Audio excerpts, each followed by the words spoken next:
I'll start that again. Apologies, everyone. Good evening. I'm Councillor Lynn Doherty, the leader of West Berkshire Council. Welcome to today's executive meeting. As usual, this meeting is being held both over Zoom and with councillors present and socially distanced in the council chamber. Joining me in person are the Deputy Leader, Councillor Graham Bridgman, and other members of the executive, Councillors Steve Arderwater, Hilary Cole, Ross McKinnon, Richard Sumner, Joe Stewart, and Howard Wollaston. Councillor Dominic Bowick is attending remotely. Members of the Shadow Executive attending in person are Councillor Eric Pattenden and Councillor Tony Vickers, and the leader of the Minority Party, Councillor Carolyn Culver, is also attending in person. Other members of the Shadow Executive are attending remotely. These members are entitled to speak and ask questions when invited to do so by myself. The majority of the officers attending the meeting and members of the public asking questions at today's meeting are also doing so remotely, unless they have requested to physically attend the meeting. The meeting is being live streamed via YouTube, so members of the public are able to follow proceedings. Other members of the council are also in attendance in the virtual waiting room and can ask questions on any item included on the agenda. They will do this by indicating electronically, and I will then invite them to be brought in from the virtual waiting room for their question to be answered. Members who are not on the executive are not able to vote on any of the agenda items. Please note, the voting to take place at this meeting will be run via the use of our desktop microphones. The results of each vote will be shared on the screen. The officers in attendance, either in person or remotely, are, I'm delighted to say, our new Chief Executive, Nigel Lynn, who we are welcoming for the first time to this executive meeting, and Executive Directors Joseph Holmes and Andy Sharp.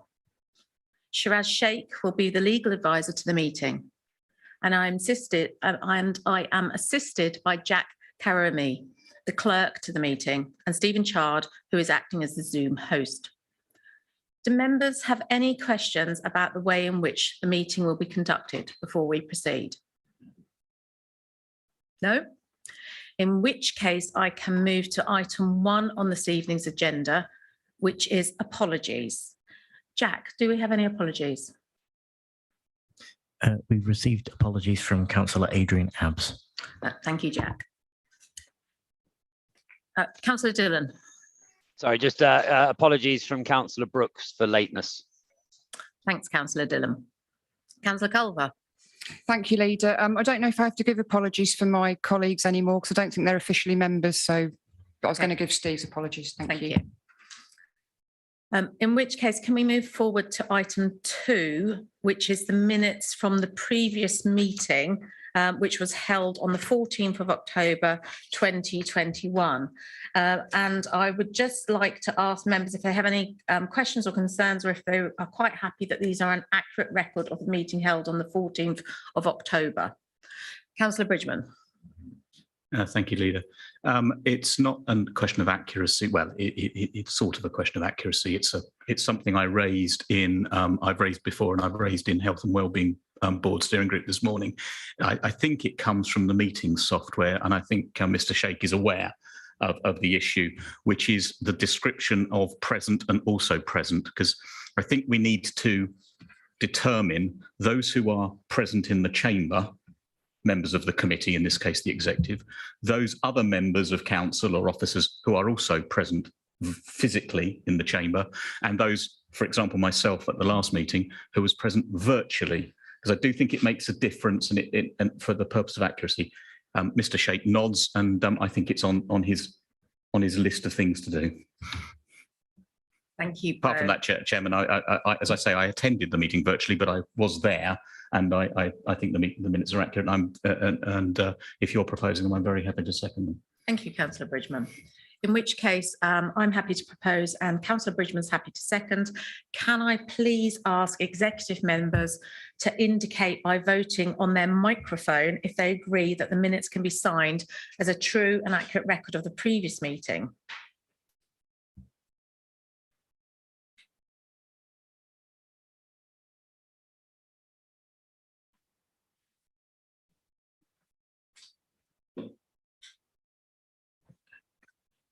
Thank you, Leader. I can confirm it's been carried, so they're approved. Just for a point of reference, we haven't seen that poll come up. We normally see that poll come up. All right. I think I might have your microphone as well. Has that, sorry, Does has it that come come up? through, members leader? And is it now showing? Yeah, Yeah, we can see that remotely, guys. brilliant. Thank you. Leader, can you see it on your screen on the microphone, next to the microphone? Yes, I can. It was just, we normally put it up on the Yeah, screen for everybody absolutely. else watching. Yeah, thank you. So, thank you, everybody. Are therefore happy to sign the approved minutes. Can we move forward then to item 3, declarations of interest? Do we know, have we got any declarations of interest for this meeting? Councillor Sumner. Thank you, Leader.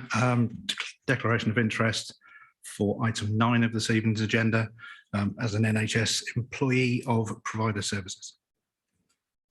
Thank you, Councillor Sumner. No more hands raised. In which case, can we move forward to item 4 on this evening's agenda, which is our public questions. So first of all, I would like to thank all the members of the public that have submitted questions for this evening's executive meeting, and welcome those of you who are able to be in attendance to hear the answer to your question and to ask a supplementary question if you have one. For those public questioners unable to join this meeting, I can confirm you will receive a written response to your question within 5 clear working days of the meeting. Your questions will appear on the screen and will be answered by the relevant portfolio holder. You will then be given the opportunity to ask a supplementary question. But please remember that this must be to clarify the response provided and not to introduce any new business. In accordance with paragraph 5.12.9 of the Constitution, where questioners have more than one question, only their first question will be answered. If, after all other first questions have been asked and answered, and there is sufficient time, we will answer subsequent questions. Please note that the time limit for public questions is restricted to 30 minutes. And if your questions have not been answered in that time, you will receive a written response within 5 clear working days. The responses given, either verbally at the meeting or in writing, will be published on the Council's website. I would therefore like to invite Councillor Ross McKinnon to answer Mr. John Goatley's question A on the agenda. Thank you, Leader. And thanks, Mr. Goatley. I hope you're well. And thanks for coming in to ask your question this evening. The answer to which is no, it would not. The Council remains committed to both the regeneration of the LRIE and football provision in West Berkshire, which is why it's commissioned a development brief and high-level environmental impact assessment from consultants, including global commercial real estate experts Avis and Young, and submitted a planning application for a new sports hub at Newbury Rugby Club. The Council's position on the former football ground at Faraday Roads and how it relates to our aspirations for the wider LRIE site is set out in our responses to frequently asked questions, which are freely available on the Council's website. Do you have a supplementary, Mr. Goatley? Just a short one. With the previous track record on this London Road fiasco running for about 15 years, do you honestly think it's a goer? Yes, I do. And I have nothing further to add. Thank you both. Can we therefore move on to question B on this evening's agenda, which is Graham Story to Councillor Hilary Cole. I understand Mr. Story is in the virtual waiting room. Is he in the room, Stephen? He is indeed, Leader. Yeah. Thank you. Thank you, Leader. And thank you for your question, Mr. Story. The local authority housing stock was passed to Sovereign in 1988, who provide the majority of homes for social rent in the district. Our model is to work in partnership with registered providers to ensure that new homes for affordable and social rent are delivered in the district. This is enabled by the requirement in our planning policy CS6, which seeks provision of affordable homes of 40% on greenfield sites and 30% on previous developed land on large sites and through developer contributions delivered via a Section 106 agreement on smaller sites. Do you have a supplementary question? Yes, I do. Does that mean you are ruling out building houses directly or funding houses directly to meet the very acute shortage of social housing in the region? The central government publish a 5-year affordable homes programme to enable more affordable homes to be built, and we work collaboratively with our registered providers and Homes England to ensure that the affordable homes programme 2021 to 2026 is delivered through continuous engagement with a focus of ensuring that homes are built for those in genuine need. We do have a joint venture which delivers a small number of affordable homes, but we are not envisaging planning building on large scale social housing. Okay, thank you. Thank you both. Can we therefore move on to question C on this evening's agenda, which is Simon Pike to Councillor Richard Sumner.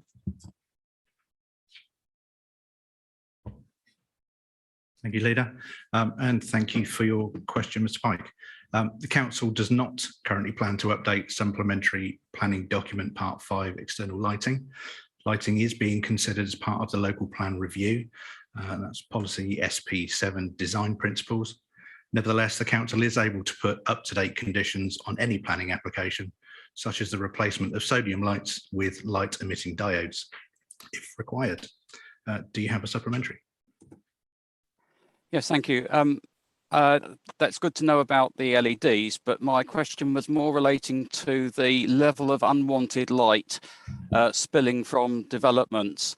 And as the policy doesn't contain any maximum levels, and doesn't reference any other document that contains maximum levels, I wonder how your officers define the planning conditions for that unwanted lighting. Thank you.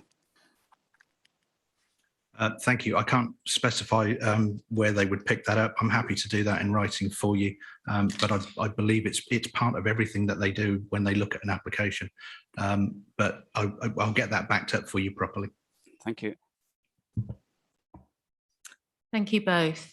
Can we therefore move on to question D, which is a question from Alison May, and it's to myself. So thank you for your question, Mrs. May. Violence and intimidation against anyone engaged in politics clearly has a detrimental impact on the democratic process. The impact of intimidation on those who may enter politics has been a concern for some time, and it is therefore something that has been under review by the local government association. The tragic and extreme example of violence against those engaged in public life was the recent murder of Sir David Amess MP during his constituency surgery. This followed the senseless murder in 2016 of Jo Cox, who also had been about to hold her constituency survey. In response to your specific question about women and what West Berkshire Council will do to lead the way in addressing such challenges, I confirm that the Council can and will take action against any individual who engages in any form of harassment or intimidation of its councillors. This includes the option of taking legal action. If appropriate, such matters will also be referred to the police, who I know through our close working relationship with them will work with us to both prevent and, if necessary, act on this issue. Any councillor subject to such behaviour will be supported through the process by West Berkshire Council. It is acknowledged that women in politics can face all forms of intimidation and aggression that can put women at risk of various forms of violence and harassment. This council is therefore pleased to be supporting White Ribbon Day on Thursday, the 25th of November, a campaign we have supported for many years, which looks to end violence against women. The Council is prepared to support this day and raise awareness. Already this week, our new Chief Executive Officer, Nigel Lynn, and I have videoed our messages of support and committed to stand against any form of violence towards women, and asked men in particular to make a difference with the All Men Can campaign. Many male council officers and members are supporting this, which is encouraging. Within the political environment, we have a female MP locally, a female leader of the council, female portfolio holders, and a female Safer Streets champion, which I see to be a real positive opportunity for us all to stand together and call out inappropriate behaviour towards women. However, I am concerned that recent events, along with online bullying and harassment, will put women off standing for public life and cause a demographic deficit in balanced representation. We acknowledge that here in West Berkshire, we already have an issue with this, and as a council have worked hard to remove the barriers within our control to enable more women to come forward. I've very recently written a blog on this very topic. We cannot do this alone, and it will take every elected member to act collectively to call out the types of behaviour that deter women.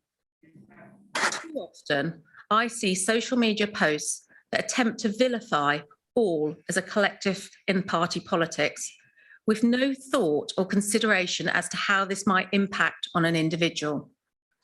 It is to address some of these concerns that I'm pleased to say that Councillor Claire Rolls, our Safer Streets champion, will be bringing forward a motion to full council in December that calls for civility in public life and asks all members to support it. Finally, I want to highlight that there is an open local government association survey requesting details related to the abuse and intimidation that has been experienced by councillors, both male and female. I have made my own submission, and I would encourage all councillors who have such experiences to take part. The results of this survey will help us review if there is any further measures that we can take here in West Berkshire. Do you have a supplementary? Yes, I do. Can you hear me? Yes, we can hear you. Please go ahead. Thank you. I know of politically active West Berkshire women who have been pressurised into conforming and changing their ways to avoid being subject to ostracism and intimidation simply because they are intelligent women.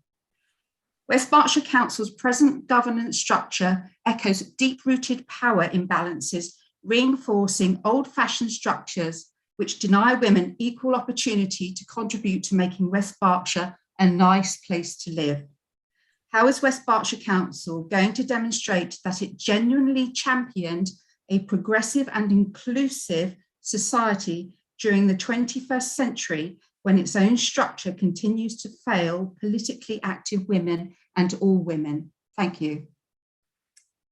I'm sorry, Ms. May. I'm not quite sure what you're referring to, if I'm perfectly honest. It's not something that I actually recognise here within West Berkshire, so I'm unable to answer that because that's not something that I, as a woman within that political structure, would recognise. So I'm afraid I can't say any more than that.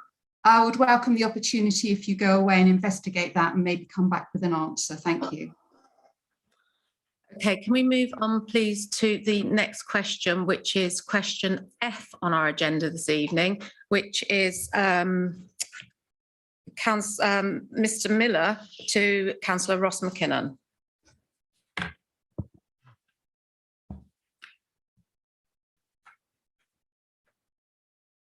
Good evening, Councillor Miller. Nice to see you again. The Council's decision in 2019 to open the Faraday Road former football ground as an informal area of grassland for general sports and recreational use pending its redevelopment is part of our regeneration aspirations for the LRIE and is a matter for public record. General sports and recreational use does include ball games. However, the southern boundary fence was in a derelict state and had to be removed for safety reasons. This work has now been completed and the site has been made secure. Do you have a supplementary, Councillor Miller? Yes, I do.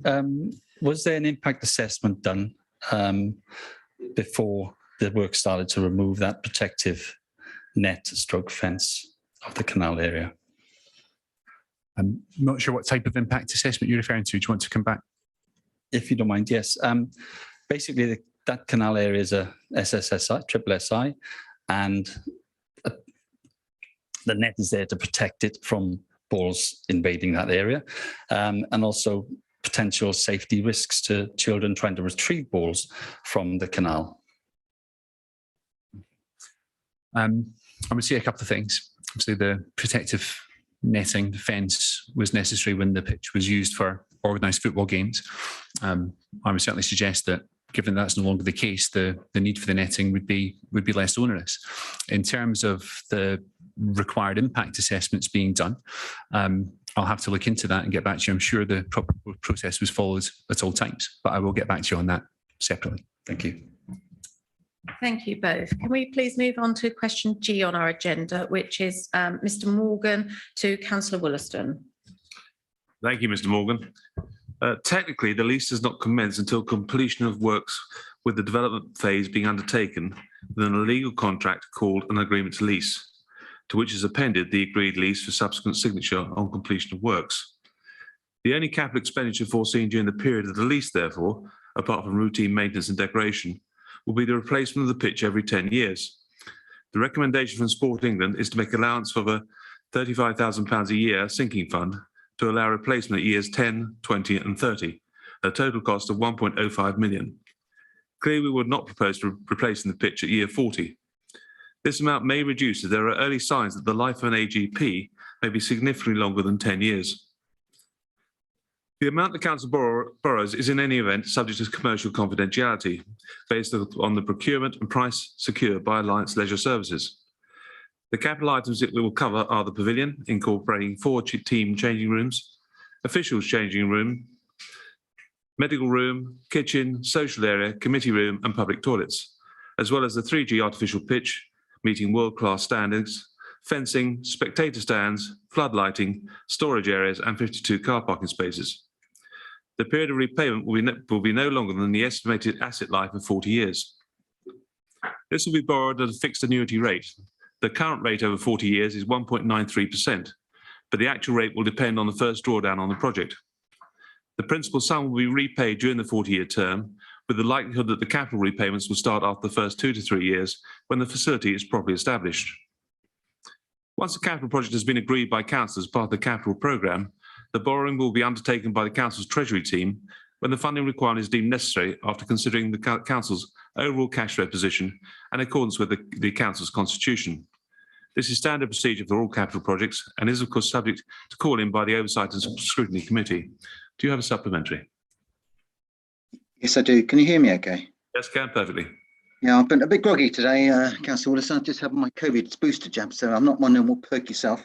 But yeah, I've got a supplementary question. I've worked out basically over a 40-year lease period, based on a 2% interest rate, that will add another £2 million on top of the already estimated £10 million cost for the Monks Lane sports hub, which takes it from 10 million to 12 million pounds.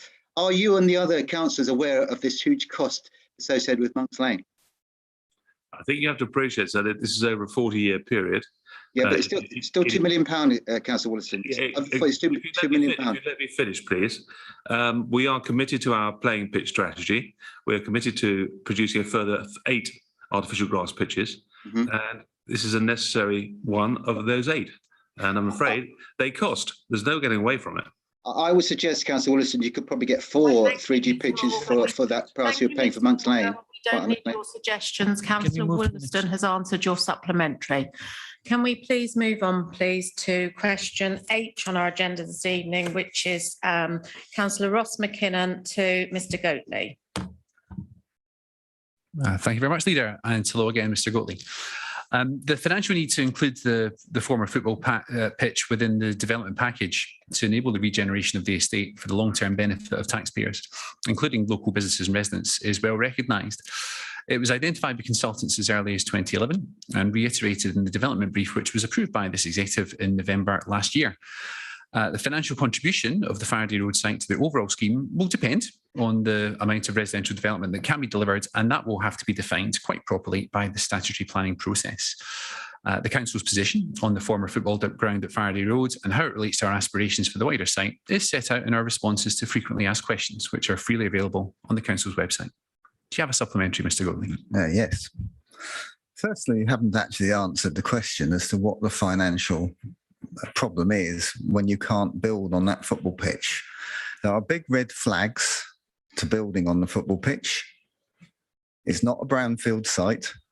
It'll be a greenfield site because it's not developed. And that's just one part of it there. And if you don't get to build on it in a reasonable future in our lifetime, you've just splashed a load of money without actually doing your homework first, haven't you? I'm going to ask Councillor McKinnon if he wants to take that, because I think that's a planning related question that has no bearing on the actual original question.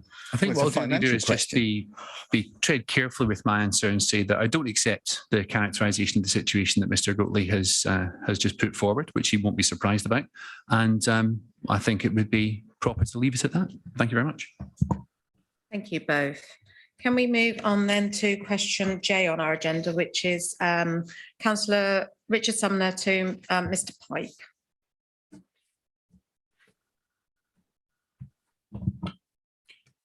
Thank you, Leader. And thank you again, Mr. Pike, for your question.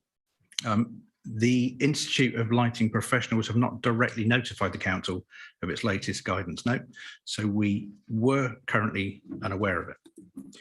Having searched online for a copy, officers have found that it's only available behind an Institute membership firewall, so we're unable to freely view it. However, the Council considered lighting under policy SP7 design principles of the local plan review, and this could be considered further during this process. Do you have a supplementary? Thank you. So firstly, I found it on the public internet, so I can make a copy available to you. It also is very similar to the corresponding British standard on the same topic. And both of these, and I would hope that these would be things that your officers would be following in their cross-referencing from the Council's policy. And both of these documents define different areas with different limits for the obtrusive lighting. So I'm basically asking the same question. If you don't have any guidance as to what characteristics you expect in different parts of the authority area, how do planning officers decide what limits they should apply when applying planning conditions? Thank you. Thank you. And I gratefully receive whatever you've managed to find, and thank you for doing so. I think my answer, unfortunately, will be the same as your previous, in that I'll need to take that away and get some detail on it for you and provide that as a written response for you. Thank you. Thank you both. My apologies, I seem to have skipped over a question, so apologies for that. We need to go back to question I on the agenda, which is from Mr. Story to Councillor Cole. Apologies, everybody. And can I just ask, could you turn the public microphone off, because then other people can turn theirs on? There's only a set number we have. Thank you. Thank you, Leader. And thank you for your question, Mr. Story. This indicates that the Council's objective is being achieved because applicants do not qualify if they're not local to the district or do not have a genuine housing need. In addition, West Berkshire Council is working in partnership with Sovereign through a joint venture to deliver additional affordable housing of all types, including social rent, to meet genuine need. This is in line with our commitment in the housing strategy. Do you have a supplementary? I do. You're currently recruiting dementia care practitioners at an hourly wage of £9.62. They will not qualify for the social housing register. They are part, as you said, of your successful exclusion of those people because they may not have a genuine housing need, i.e. they're not on the streets. Where do you think those people are going to be able to find a house that meets their needs in West Berkshire? Well, if you actually read our housing strategy, Mr. Story, you will see that part of the housing strategy identifies people who are key workers who do have a genuine housing need. So I think you need to acquaint yourself better with the strategy. Thank you. I don't agree with that because I read the strategy. Thank you both. Can we move on then? I'm going to K because I've done J, so I'm going to K, which is Councillor Ross McKinnon to Mr. Miller. Thank you, Leader, and hello again, Councillor Miller. The total expenditure to date of the works to the former football ground to make it safe prior to opening to the public is £115,000. This is broken down as follows. So 22,000 to demolish the remainder of the clubhouse and the ancillary structures following the fire in August. 5,000 on the planning application, including BAT and drainage surveys. 58,000 on the initial survey, vegetation clearance, removal of floodlights and HERIS fencing, removal of eastern steps and clearance of hard standing, fencing modifications and tree removal, and repairs to the gully gratings in readiness for the resurfacing.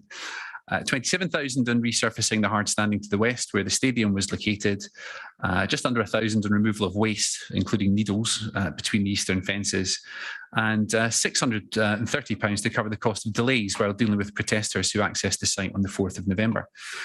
Now, as the site's been closed since 2018, any proposals to open the ground to the public would have incurred costs in any event to make the site safe. And of course, it should go without saying that these costs should be taken into context of the future financial benefits that the regeneration may bring to the council taxpayer. Do you have a supplementary? Yes, thanks.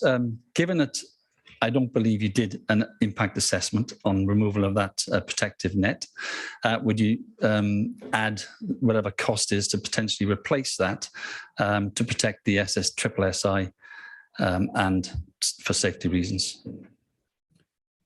I think what I'll do is just not repeat but reword my earlier answer to supplementary, in that I'm quite confident that all the proper processes were followed and that all proper processes will be followed, including any costs ancillary to that.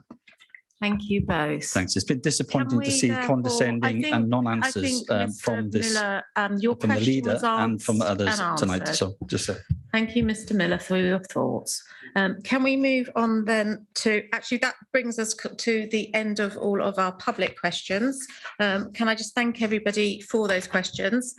Can we move on therefore to item 5 on this evening's agenda, and that's petitions.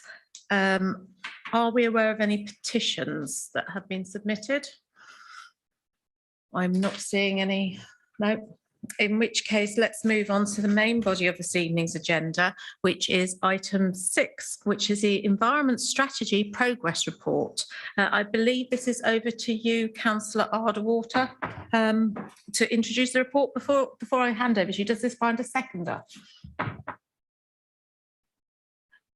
Councillor Sumner, thank you for that. I'll go back to you, Councillor Arderwater.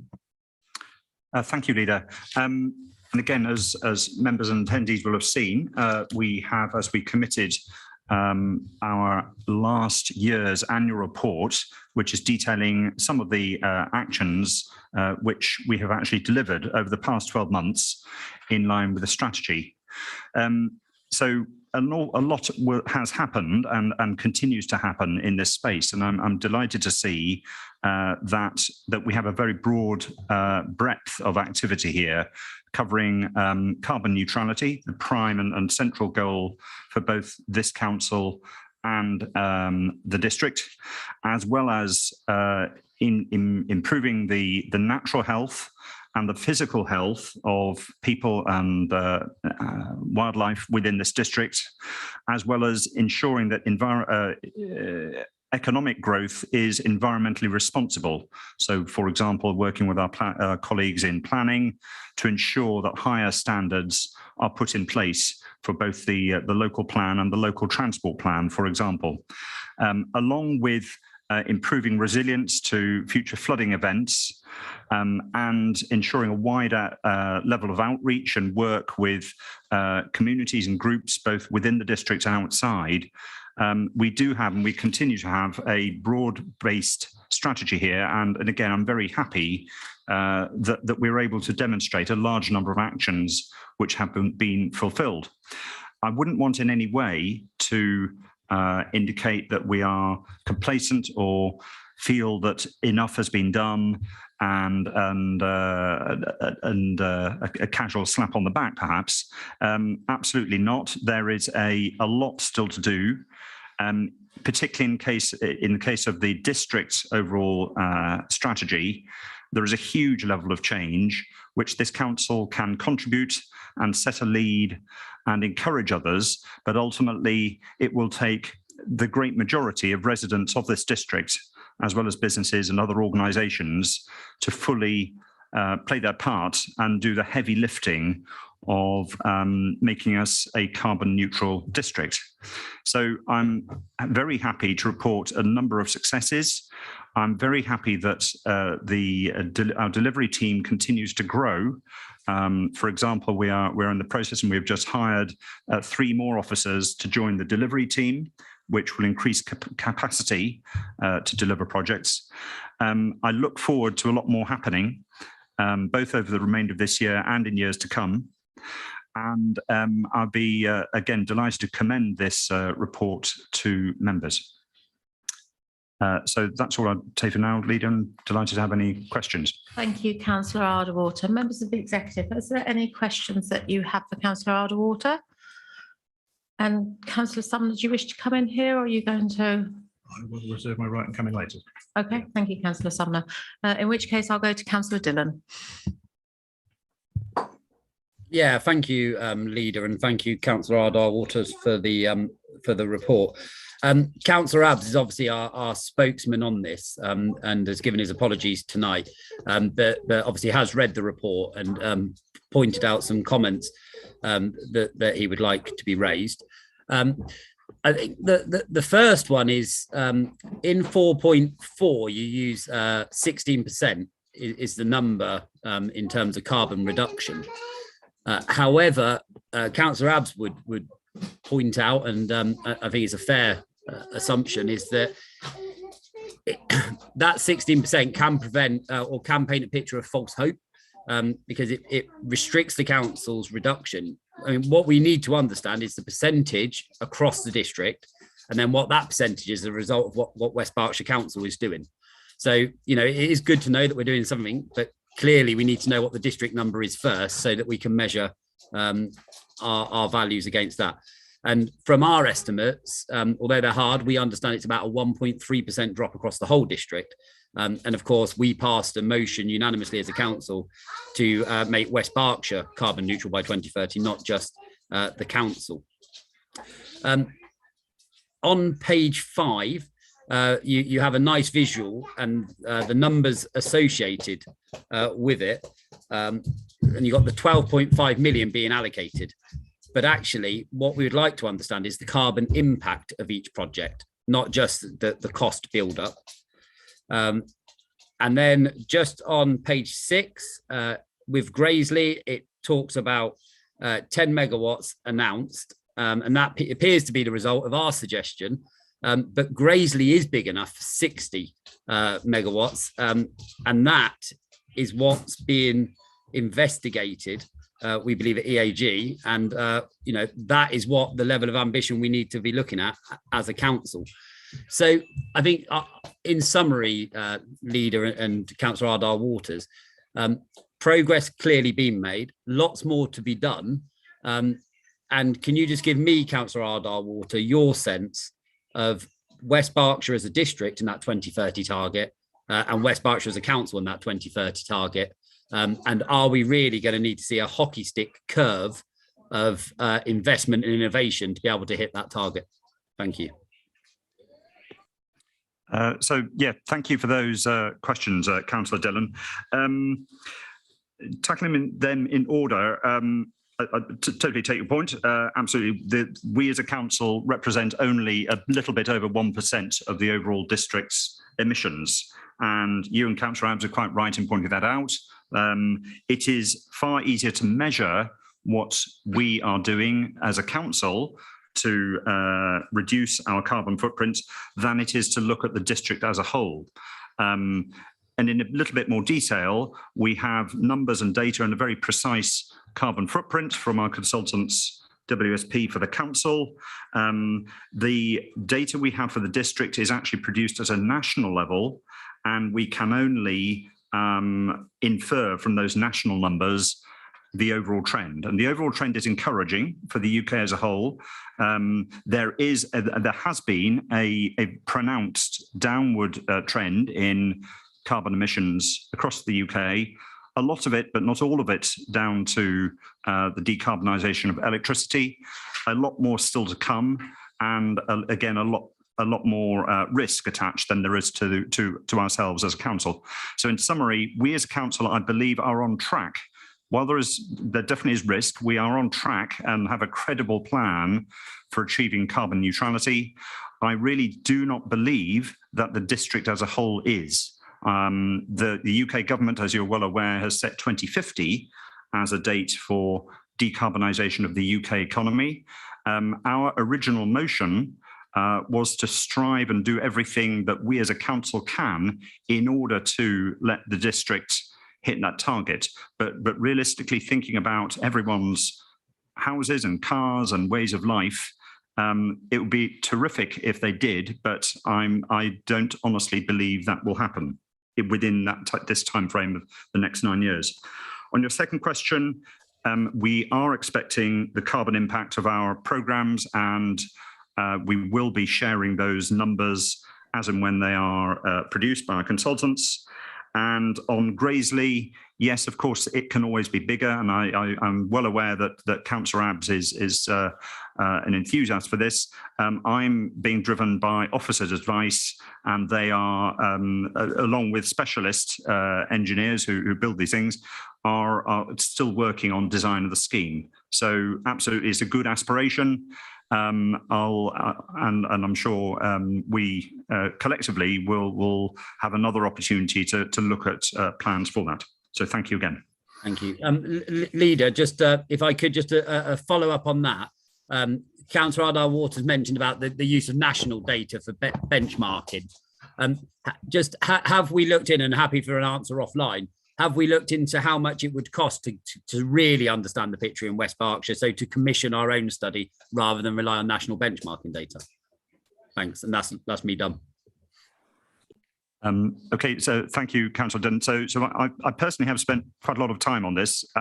I do not believe that we could produce a more accurate picture of consumption than has been done by academics. It is a fiendishly complicated subject. So we are grateful that there is a good body of data which is produced by Leeds University, and that is an excellent resource. To replicate that locally, I do not think would be a good use of residents' money. Thank you, Councillor Ardell-Water. Councillor Culver. Thank you, Leader. Thank you, Councillor Ardell-Water. And I just want to pay tribute to the staff that have worked on this as well. I know Jenny Graham and her colleagues have worked extremely hard on that. And I've had many useful conversations with her about it. You won't be surprised to know I've got quite a few questions, so maybe I'll ask some and then let other people speak and then come back if that's acceptable, Leader. Councillor Ardell-Water, you gave me an answer to a question back in September about how many parish councils had got involved in the climate forum, and it was 40%. I just wondered whether we'd been able to increase that at all, because obviously it's really important that we get them involved because they're so central to their local communities. And also I've mentioned before about landowners. We obviously have a lot of large landowners around here. And I'm aware that the ones in my wards still haven't heard from West Berkshire Council about how they can get involved in this. And I think there's a lot of quick wins if we reach out to more parish councils and landowners, especially when we're going to have to think about ecology in addition to climate and nature recovery networks and so on. We're going to need to work with those landowners. I'd be interested to know a bit more about what we're doing with schools. Obviously, we don't have influence over all schools, but the ones that we do have influence over, I'm conscious that they're often quite poor at energy management, for example. So I'm just wondering what more we can do to address that. And also thinking a bit more about things like pension schemes. I'm conscious that Councillor Law represents us when he goes along to the Unitary Authority pension scheme meetings. But I think that, again, would be a quick win for us if we were able to persuade the pension scheme to go carbon neutral, for example.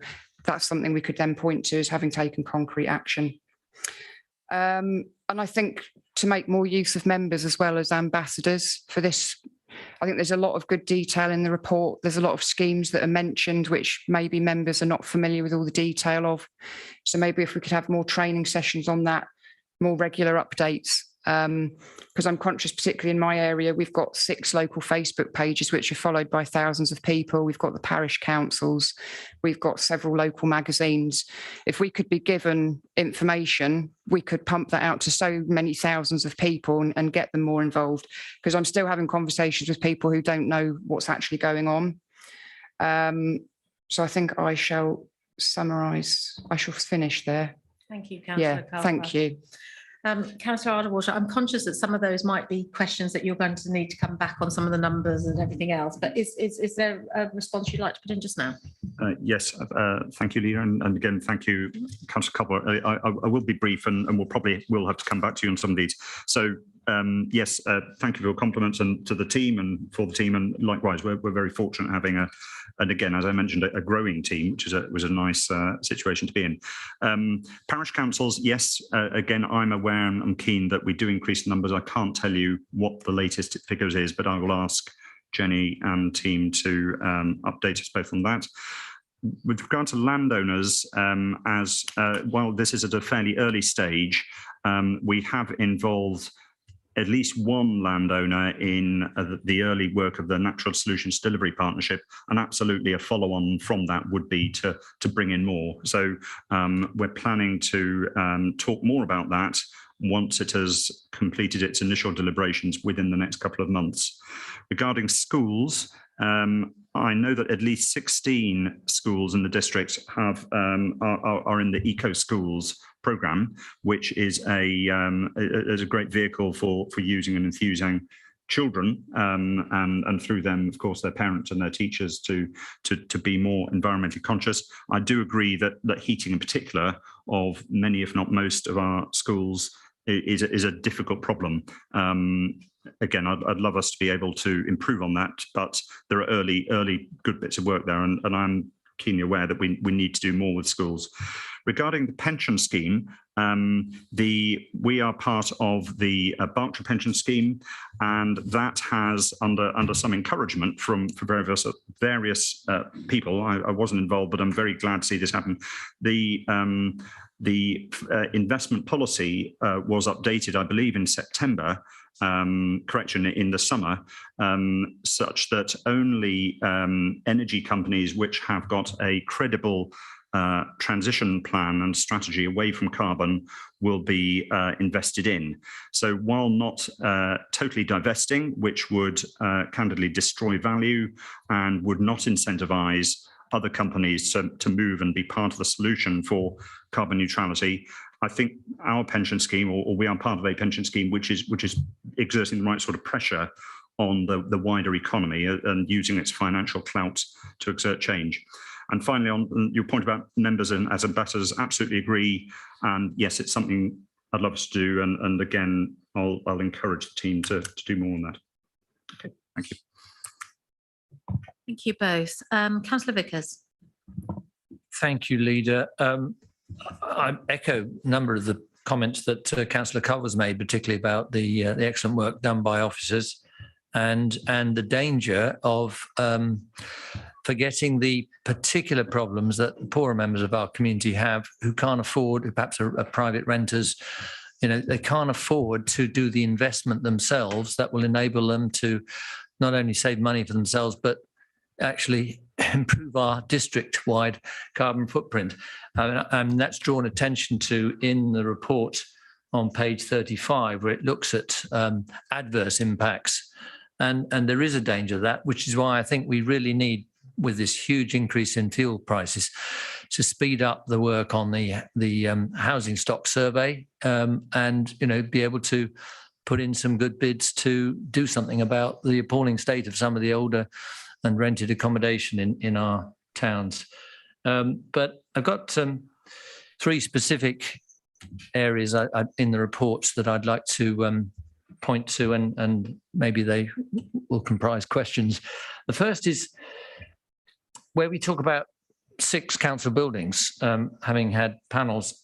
That doesn't seem particularly ambitious, and there was particular examples that I'm aware of in the Newbury settlement area where we've missed an opportunity to install solar panels during a build which was our contract, And now that the particular school we're talking about, which is Highwood Copse, has been handed over to Academy, there seems to be a feeling, well, we can't pay for those panels anymore because they belong to someone else.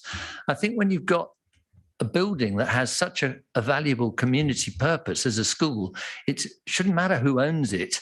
We have our CMI, through which I'm sure people in my state of life with money wanting to spend locally on green initiatives would put money into that fund, and the council could gain credits by helping public buildings, which may or may not be council owned, faster to move into this in a renewable energy field.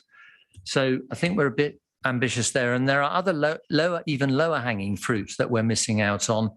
For example, within a few hundred meters of my house, there are still on-street charging points that were supposed to be in the pilot, which you've agreed to. I haven't seen an advert for the TPO that will make them used for the purpose they were built. We've spent public money on those, and yet they are not contributing to the reduction in our carbon footprint. Even though we own the roads, we have the power to do something about that. So there is a feeling that the public are actually more aware of the climate emergency than this council, apart from some very dedicated officers. And there needs to be, I think, more joined up thinking on getting these low-hanging fruit, particularly in areas where the public see that things are being done. And going back to the inequalities issue, on page 48 of the strategy of the papers, which I think is talking about the big community switch, where there's a box. It's not quite clear whether this big community switch is saving residents money, and it's great if it is, but is it green energy? Are we making sure that these community energy schemes switch over to green sources of energy and not just cheap energy? So that, I think, is enough from me for now. Okay, thank you for your questions, Councillor Vickers. Again, in order, absolutely, I do agree. We must be very conscious of people in hardship and in fuel poverty.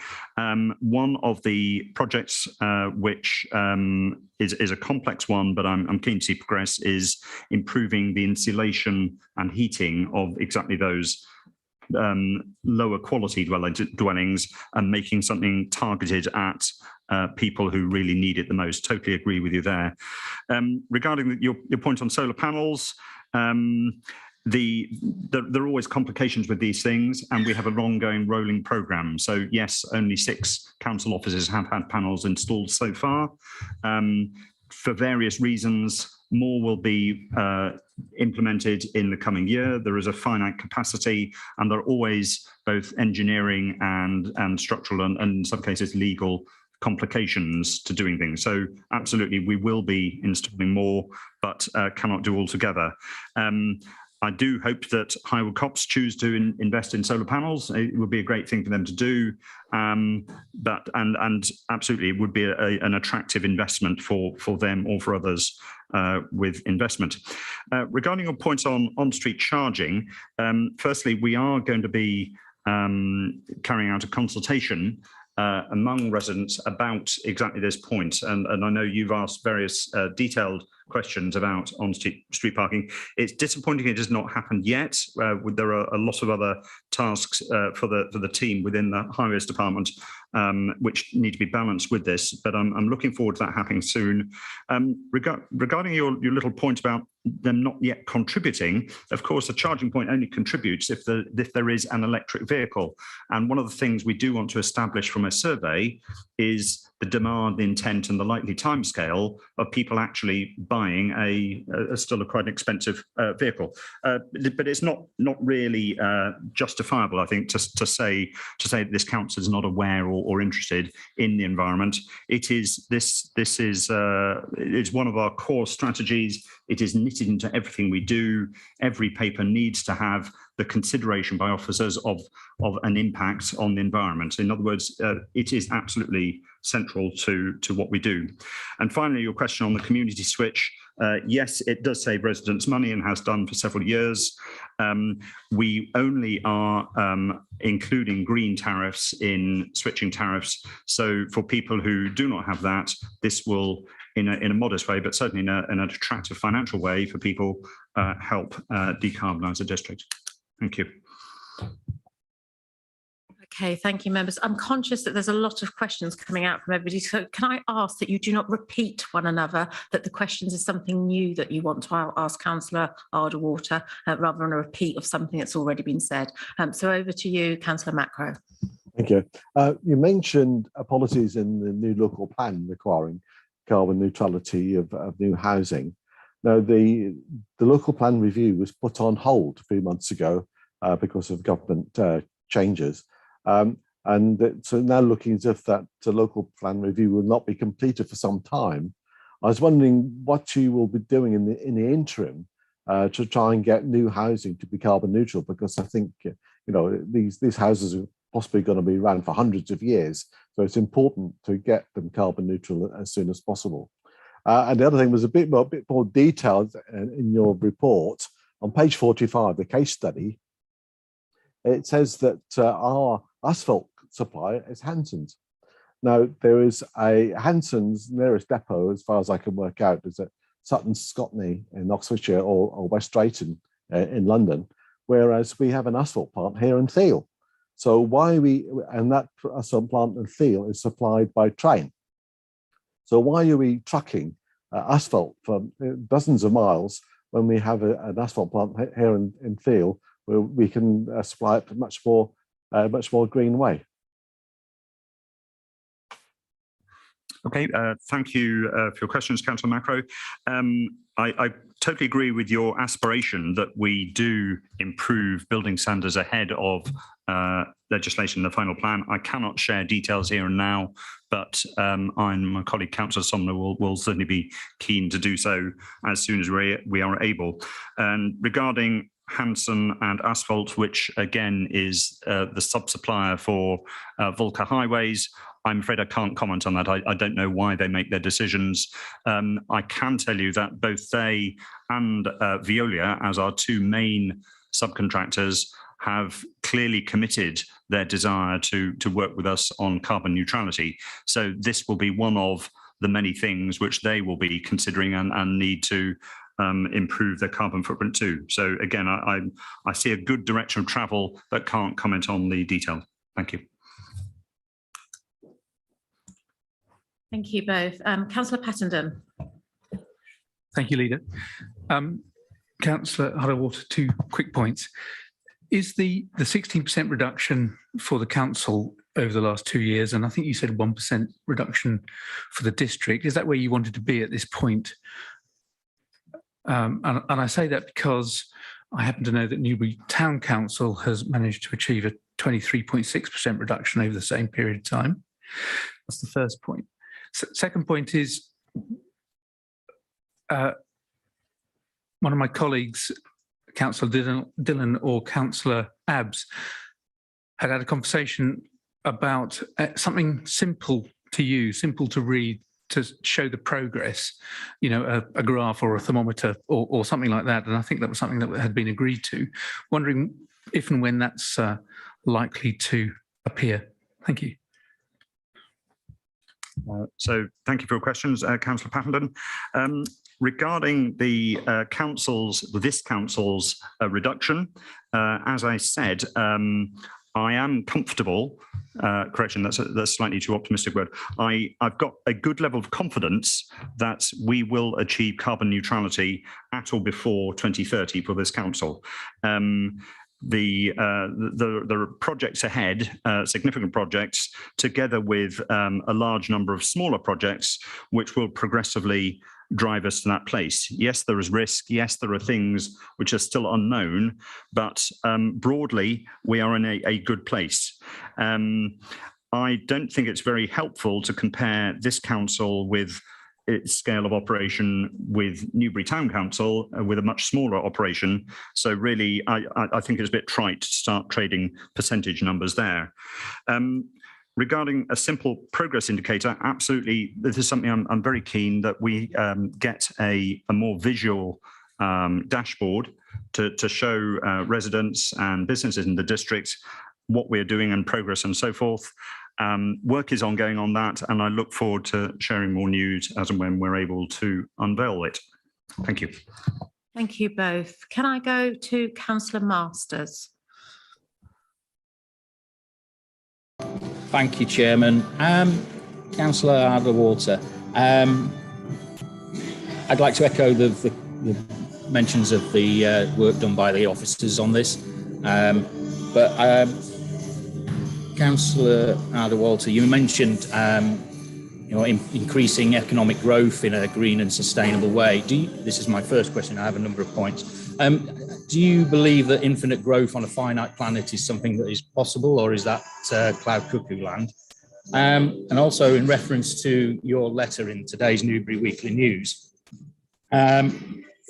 the comment that we're going to have to remove all aspects of modern life, is that something that you believe? I mean, nobody's actually saying that. We're actually trying to improve modern life by giving people insulation Councillor Masters, and sustainable. can I ask that you keep to the paper on the agenda this evening and not introduce something else? We're talking about the agenda paper.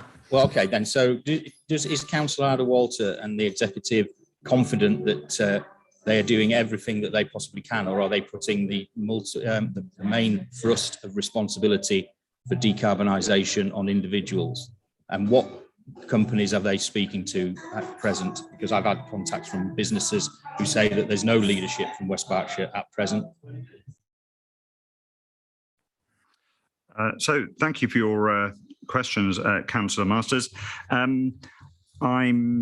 I don't honestly think that infinite growth is something which I can comprehend or usefully comment around here, and I don't think either of us know what that is. I do know that we as a district need to have, we need to balance both decarbonisation and an improved environment and the ecological environment with better health and well-being for our residents, and that demands a level of prosperity be maintained. So up to a point in the future, I don't know when that is, we need to carry on growing, but that growth needs to be zero carbon, and again, to drive down the district's overall carbon footprint. I forget your final point, but that was that one.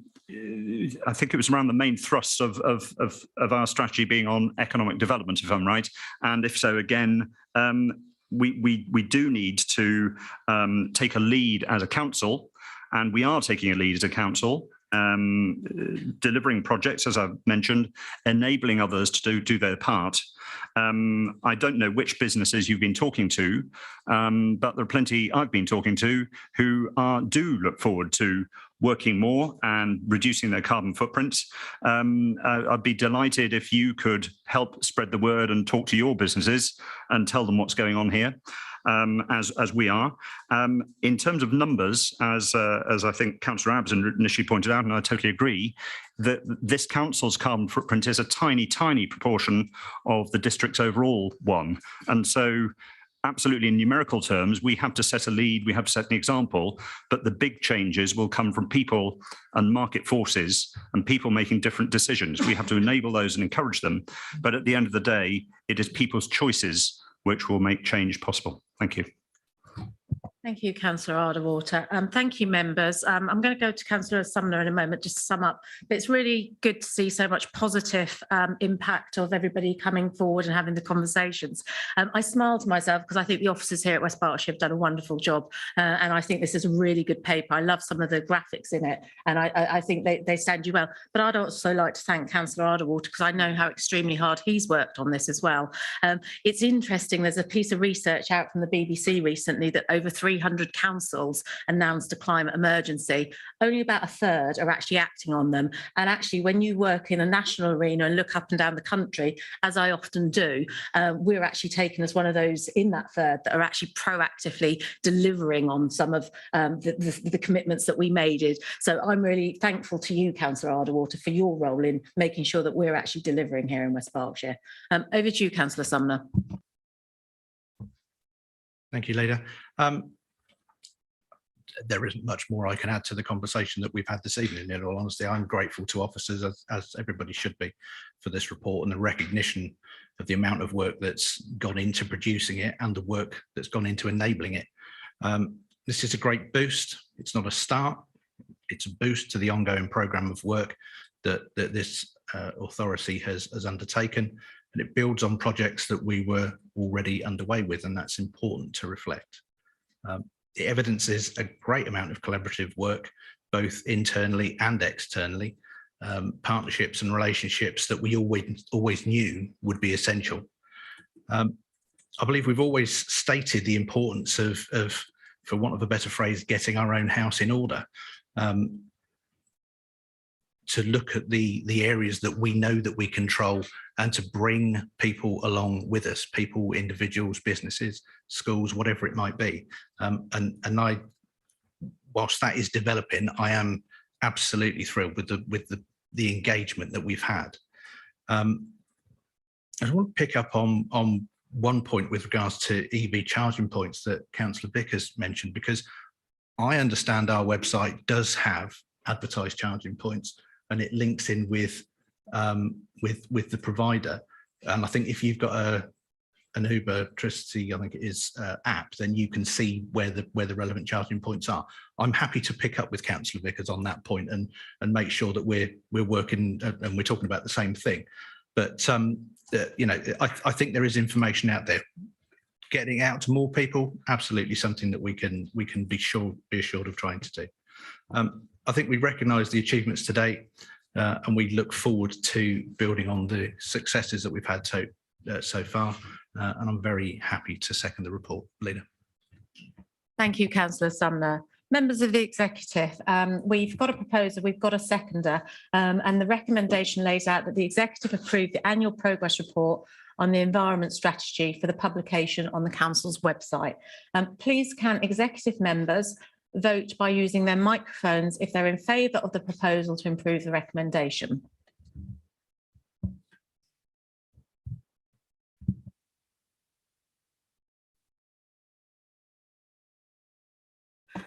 Thank you. I can see that we have 7 yeses, and therefore I would say that that is carried. Thank you, everybody.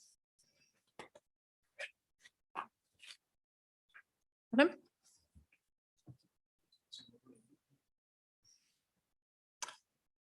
Okay.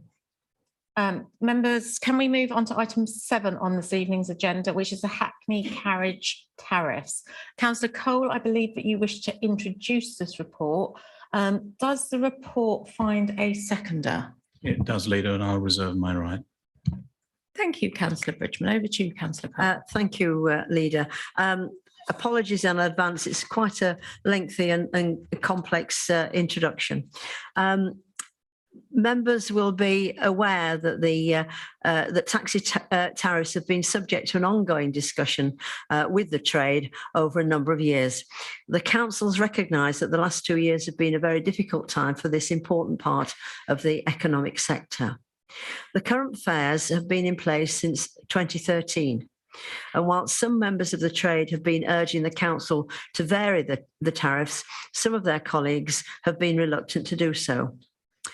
At the request of the licensing committee, we therefore canvassed the trade informally for their views on increasing fares, and the response was still pretty mixed.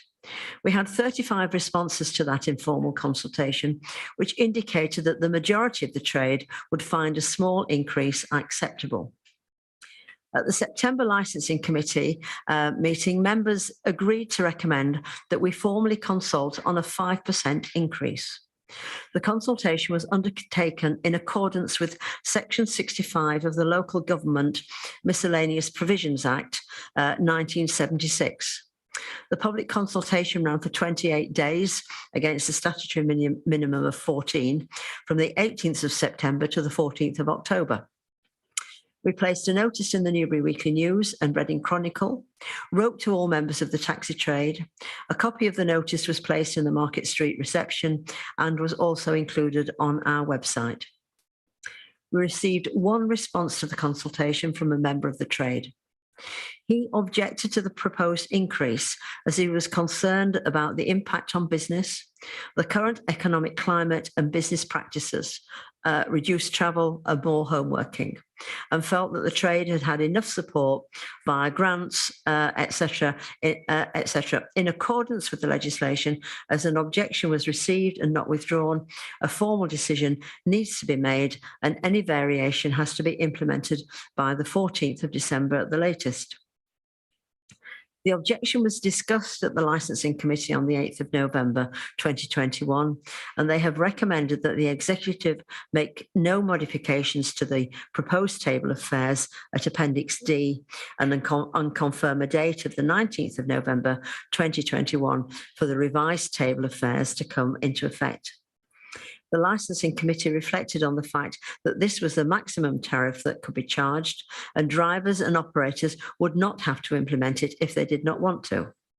While we have to be mindful of the impact of any increase in fares on their customers, we do need to ensure that the taxi trade remains economically viable as a business. After considering all the information, I would urge the Executive to support the Licensing Committee's recommendation, which would result in the trade being able to increase fares by 5% should they choose to do so. I would also support an implementation date of the 19th of November, which would give the trade time to have their meters recalibrated before the start of the hopefully business Christmas period for them. I therefore propose that we adopt the recommendations as set out in paragraphs 2.1 to 2.4 on the report, which is on page 61 of the agenda. Thank you. Thank you, Councillor Cole. Members of the Executive, do you have any questions for Councillor Cole? Councillor Sumner. Thank you, Leader. And thank you, Councillor Cole, for that presentation. Just a question from me for my clarity as much as anything else, probably, sadly. I've always understood hackney carriages to be black cabs, and I just want to be clear that this is to all taxis within the district.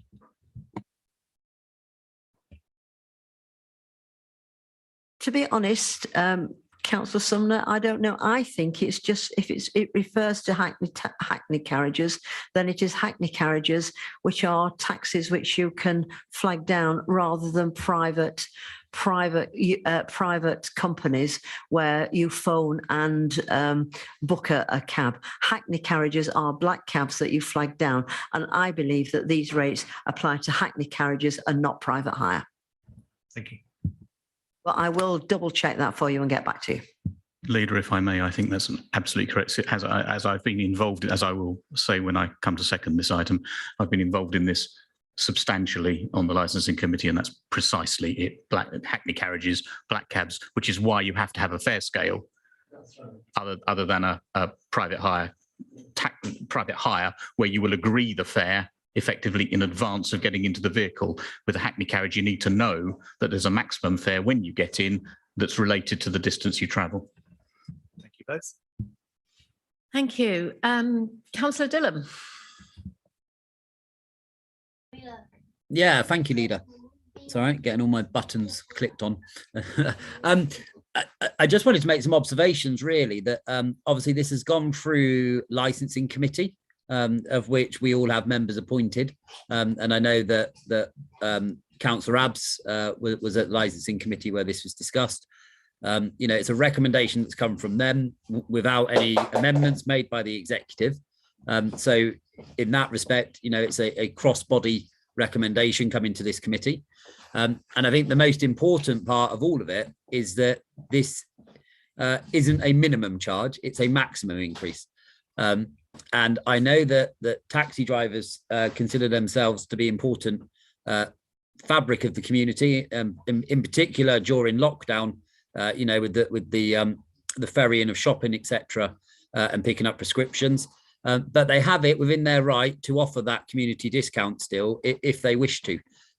But we should also be, I think, pertinent of the facts that living costs are increasing. You know, it cost me £1.50 a litre to put diesel in my car the other day. You know, and taxi drivers need to be able to make a living and make a profit from that as well. And so that 5% available uplift to them would therefore take them over inflation, which would then see in this particular year, but actually the report notes that since 2013, I think inflation would be 17%. So in real terms, this isn't about taxi drivers making lots of money. It's about trying to cover some of those costs so that we can maintain taxis in the district, which are particularly important when we have so many rural areas and we want to encourage footfall into our town centres at night. Thank you. Thank you for your comments, Councillor Dillon. And I agree. I think which is why the licensing committee, who I would like to thank publicly for the work that they've done on this, for bringing it to us at the executive to endorse, the work that the licensing committee has done and the work that officers have done with the trade over the years to ensure that the trade do manage to, the trade manages to survive, and that the Hackney carriage drivers are able to live on the income that that is provided from their hire, and I think the 5% is a fair amount. And as you pointed out, and as I pointed out, they don't have to charge it. It's the maximum. It's a limit rather than anything else. Thank you. But thank you for your support. Thank you, Councillor Cole. Councillor Vickers, is that an old hand? Okay. Does anyone else have any questions that they would like to ask? In which case, I'm going to go across to Councillor Bridgman. Thank you, Leader. I won't say very much. I've been embroiled in this particular subject on the licensing committee for some years, and indeed, it is good to see that we've built or are building back a good relationship with the trade. And we've had a number of meetings, both within the licensing committee, public meetings themselves, and outside public meetings. And a lot of work, as Councillor Cole has indicated, has gone into the proposal before you, but it does simplify things. I would invite anyone interested to compare the old table of charges with the new table of charges, and the fact that under the old table you had a different distance in table 2 as opposed to 1 and 3, tariff 2 as opposed to the other 2. It was a very strange beast. This is now, I hope, neat and simple. £3, £4.50, £6, 20p, 30p, 40p. And I think that going forward, what we will be able to do now, we've got that built-in simplicity, is amend it more frequently to keep account of inflation, because I do think we need to reflect inflation. And there has been substantial inflation since 2013, when this table was first put forward and passed. It isn't for want of trying that it's taken till now to get it before you. But now we have a simpler system. I hope we will be able to revisit more often in conjunction with the trade, and I therefore recommend this for approval. Thank you both. The members of the executive, the recommendations are laid out there before you, as Councillor Cole said, between 2.1 and 2.4. So please can I ask executive members to vote by using their microphone if they are in favour of a proposal to approve the recommendation. In which case I can see that all members are in favour, and therefore the recommendation has been approved as it stands in the papers. Can we therefore move to item 8 on this evening's agenda, which is the social value policy? Councillor McKinnon, I believe you're going to introduce this report. Before you do so, does this find a seconder? It does, Leader, and I reserve my rights. Thank you, Councillor Wollaston. Thank you very much, Leader, and good evening, everyone. This paper seeks executive approval for the new social value policy of West Berkshire Council. I'm very pleased to move the recommendations in part 2 of the report that we do so. Now, what the social value policy seeks to do is to secure social, environmental and economic benefits to the district at the pre-procurement stage of the awarding of all public services contracts awarded by the council.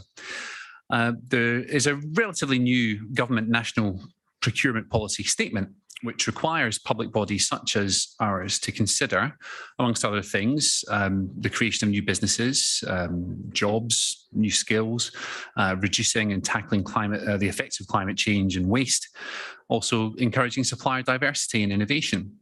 We in the council have defined social value along those lines, and in particular, we're focusing on creating jobs for young people, apprenticeships, and enabling local suppliers in the supply chain to bid and ultimately be awarded contracts. We want to encourage smaller suppliers to bid and be awarded contracts as well.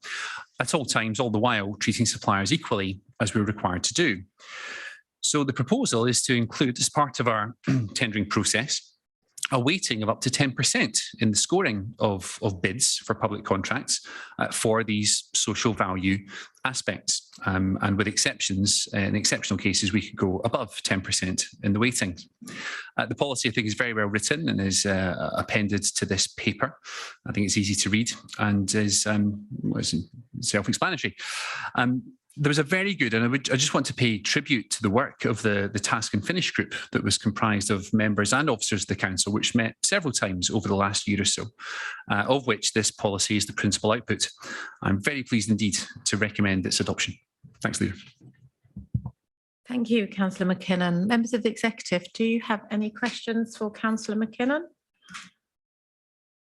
No, in which case I'm going to go to Councillor Dillon. Yeah, thank you, Leader. Thank you, Councillor McKinnon, for the report.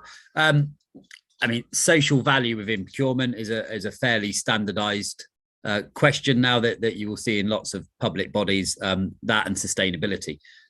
Having read through the paper and the questions and the scoring mechanism, it seems to follow a well-defined procurement template and style, and covers off the areas that we would expect to see on there. Just two genuine questions, Councillor McKinnon. The task and finish group, who were the members on that? And the in the report, it says that you will use the social value score where appropriate. Could you just give me some examples of where we might do a procurement where we wouldn't be seeking social value? Thanks. Thanks, Councillor Dillon. Not off the top of my head, an example for that one. So I would hope that appropriateness would extend to 99.9%. I don't want to make myself a hostage to fortune, you never know. But no, it's intended for wide usage.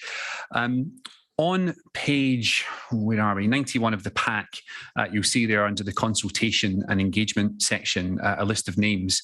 I believe they were all members of the task and finish group. I think that's who's been reproduced there. There may be one or two differences, but that will give you the gist of who was on there. Okay, apologies, didn't read down far enough. That's okay. Thank you both. Councillor Macro. Thank you, Leader. Harking back to my conversation with Councillor Ardell-Walter about the asphalt supplier, I was wondering whether we should expand some of the questions given in the sample question column back on to include subcontractors. And I'm thinking in particular of carbon emissions and recycling and reuse, but I think it might apply to other questions as well. So could we perhaps expand that, please? Well, yeah, I mean, I think the nature of sample questions is that they are a sample and they're not intended to be an exhaustive list of all the questions that could possibly be asked. So I'm sure that questions along the line suggested will be considered to be implemented when this is worked up into a full working document to be asked to suppliers in the procurement process. I don't see a problem with that. Thank you. Councillor Brooks. Thank you, Leader. Two things. One, I look at page 91, and I'm not sure if this was a members' task and finish group, or if it was. It certainly was an administration task and finish group, because we were scratching our head which member of ours was on it. So let's just be clear that this was a members' task and finish group with a very closed membership. But on another note, which might help Councillor McKinnon, he might know that I run a bid practice, and I do bids and proposals for companies across the country, a lot in the public sector. I helped a company recently with one that asked for financial contributions within the proposal to assist their social value targets. And I think there might be scope for that within future tendering, that as part of their value proposition to us, they evidence financially how they might invest in apprenticeships, local supplier, local purchasing. I was a bit surprised that the councils involved, and I can't say who they were, that could go that far. But since they could, it's something that you might want to consider here, Ross. Thank you. Thanks, Councillor Brooks. Nice to see you. I think it's part of the evidence base for evaluating the social value and the commitment of suppliers. Previous spend over the last N years. Again, I don't see that as being a problem as part of the overall evidence base. Not all of it would be financial, of course. There would be non-financial contributions that certainly could be taken as evidence of commitment to social value. But again, sort of in principle, I don't see an issue with that one. On the composition of the task and finish group, I would just point out that I did ask the leader of the Liberal Democrat group on 2 occasions if he would like to nominate one of his members to the group, and sadly I received no reply from that. Now I know emails get missed, but we did try, Councillor Brooks. Very busy man. Very busy man.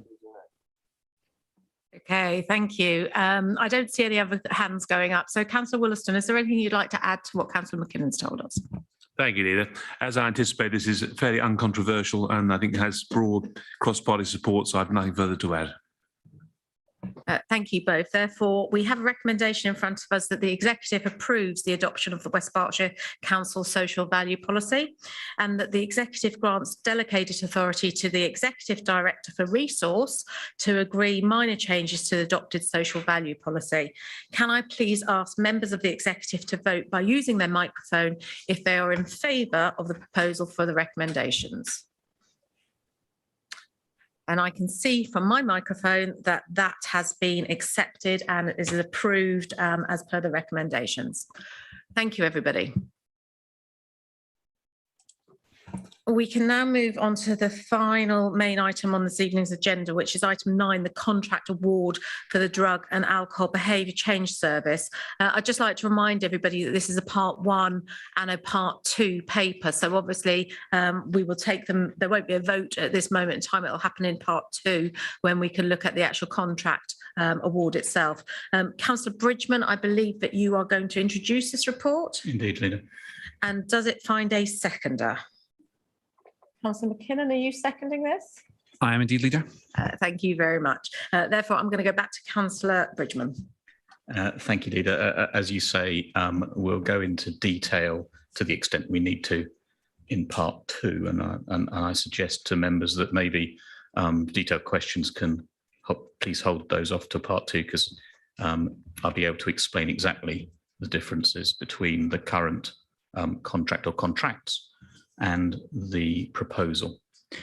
I will say for public consumption, and obviously after this meeting, if the Executive agrees the paper, there will undoubtedly be some publicity to the new contract, that there will not only be a saving to the Council over time, and I will set that out in detail in part 2, but this, in my view, actually offers a better service for those who will be in need of it. It has extended hours, better scope for transition between children's and adults in need of the service, and online aspects. Those are just 3 elements of the new proposed contract, which I will, as I say, go into detail in part 2, but I'm happy to take part 1 questions, should there be any. Thank you, Councillor Bridgman. Members of the Executive, do you have any questions on the part 1 piece of this paper for Councillor Bridgman? I see no hands. Members opposite, any questions? I see no hands. Therefore, we will park this item, and we're not going to vote on it at this point, but we will come back to it in part 2. So thank you everybody for that. We can now move on to members' questions. So item 10 of our agenda is our members' questions. As always, I would like to thank all those members that have submitted questions for this evening's executive meeting. Your questions will appear on screen and will be answered by the relevant portfolio holder. You will then be given the opportunity to ask a supplementary question, but please remember that this must be to clarify the response provided and not to introduce any new business. In accordance with paragraph 5.12.9 of the Constitution, where the questioner has more than one question, only their first question will be answered. If after all other first questions have been asked and answered and there is sufficient time, we will answer subsequent questions. Please note that the time limit for members' questions is restricted to 60 minutes. And if your question has not been answered in that time, you will receive a written response within the 5 clear working days of the meeting. The response given either verbally at the meeting or in writing will be published on the councillor's website. We're therefore going to go to question B, because Councillor Abbs is not here, so he will get a written response. So we can go straight to question B, which is Councillor Jeff Brooks' question to Councillor Richard Sumner. Okay, Leader, sorry, I had my hand up before you the PowerPoint. Sorry, I was on members' question train there. Sorry, Councillor. Yeah, no worry, no. It was just obviously Councillor Abbs isn't apologies. We did in our pre-meet before this. We came up with an agreement of who could ask him in his absence. But will he be getting a written response to all of them? He will be getting a written response to all of them, Councillor Dillon, Okay. as per the standard practice. Okay. Over to you, Councillor McKinnon. Sumner, apologies. Thank you, Leader. And thank you, Councillor Brooks, for your question. The answer is no. The issue has been investigated numerous times and no new evidence has been presented at any time to alter the facts of both cases. As has been previously stated, the only similarity in the cases is that the applicants, a private individual and a developer, have had the SIL regulations applied to their applications. It's not a matter of just filling in forms. Do you have a supplementary? I do. Do you agree that a local authority must demonstrate the highest levels of fairness and transparency at all times, holding itself to account and, as an example, in these cases, helping people to attain the correct SIL evaluation and abide by that evaluation?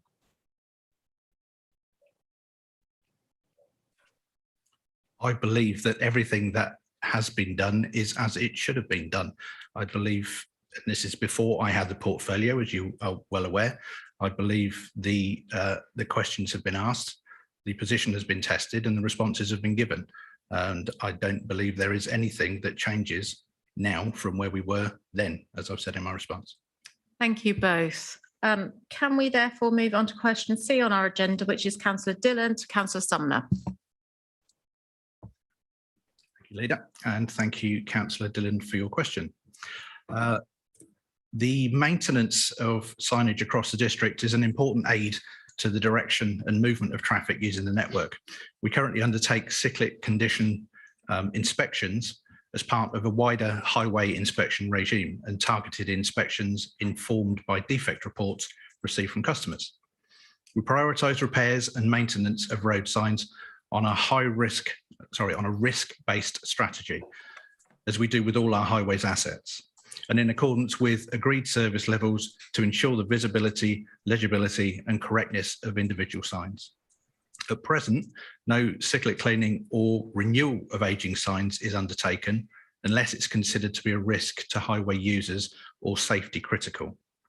If there are any particular signs you're concerned about, as you're aware, they can be reported through the Council's report a problem page. If there's anything in particular that you want to refer to me, I'm happy to receive those. Do you have a supplementary? Yeah, thank you, Councillor Sumner.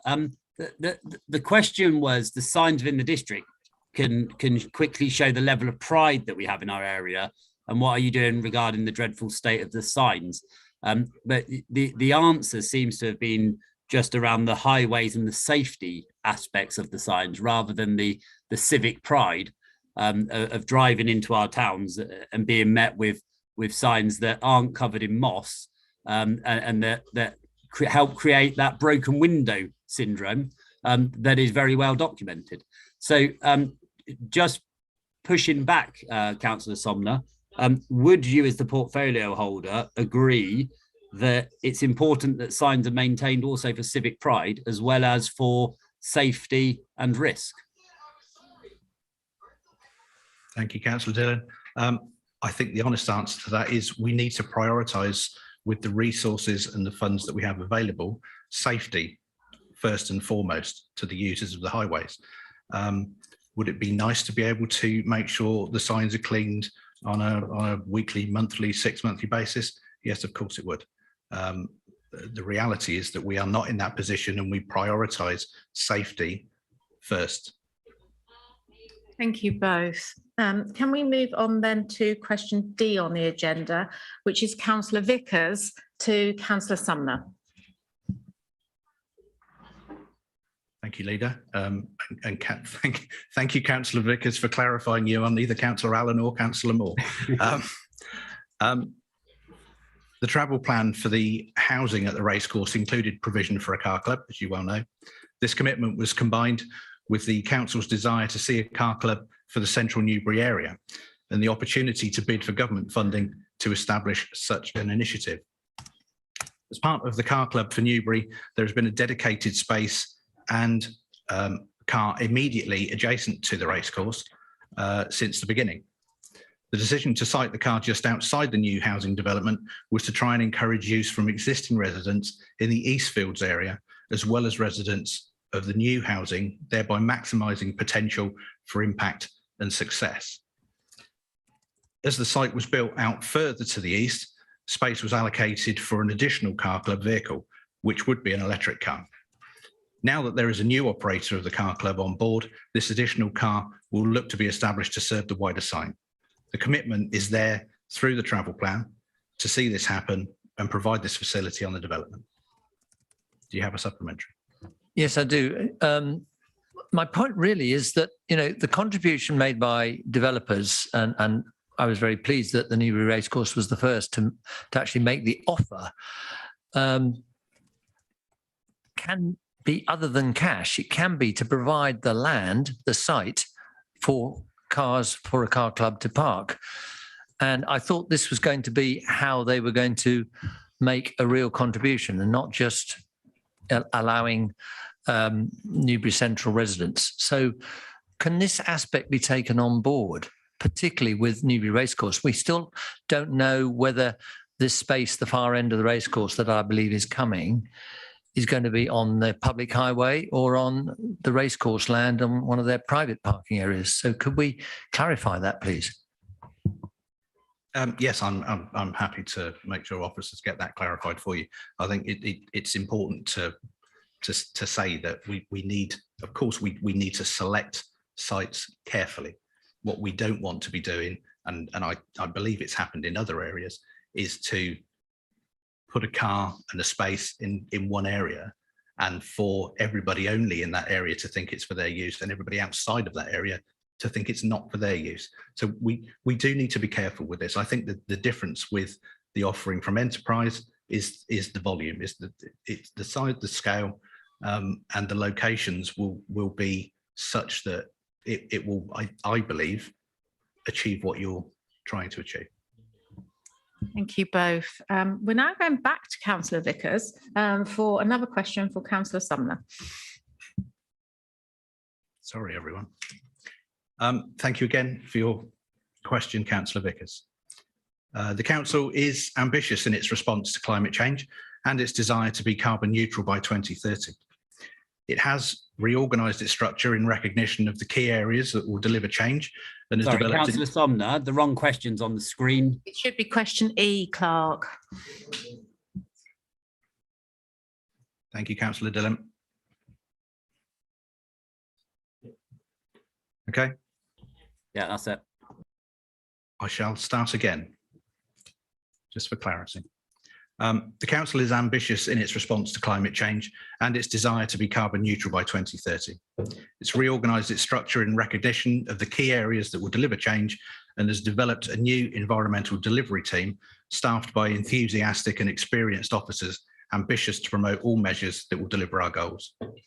On the expiry of the contract with the previous supplier of the Newbury Car Club, Co-Wheels, it was decided to continue with this key project and seek an operator for the next period of delivery. There was a degree of frustration that the council's ambitions in regard to expanding the car club were not being met by the incumbent operator, and officers knew that a more ambitious marketing effort was required, particularly to make the car club available across the whole district and not just Newbury.